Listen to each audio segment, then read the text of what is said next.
સર્વ મિત્રોને નમસ્કાર અને જય માતાજી.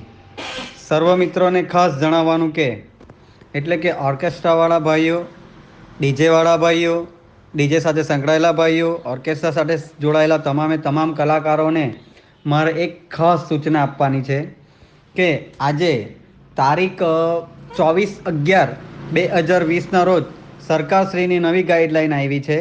તો આપણને પહેલાં મૌખિક છૂટ આપેલી હતી, પણ હવે આજની તારીખ 24/11/2020ના રોજ નવી ગાઈડલાઈન આવી છે.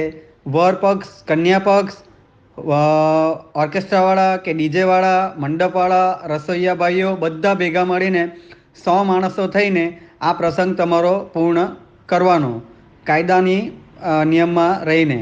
તો આ સંગઠન એવું નક્કી કર્યું છે કે તમામે તમામ ડીજેવાળા ભાઈઓ અને ઓર્કેસ્ટ્રાવાળા ભાઈઓને જણાવવાનું કે આપણે કોઈએ પણ પ્રોગ્રામ કરવાનો નથી અને ઓર્કેસ્ટ્રા કરવાની નથી.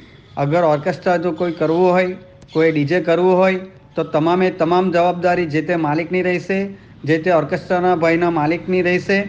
સંગઠનની કોઈ જવાબદારી રહેશે નહીં. અને સરકારની જો કોઈ નવી ગાઈડલાઈન આવશે તો હું તમને ફરી માર્ગદર્શન આપીશ. અને કોઈને કંઈ નહીં સમજ પડતી હોય, કોઈ કંઈ પૂછવું હોય તો મને પૂછી શકે છે અને માર્ગદર્શન મેળવી શકે છે.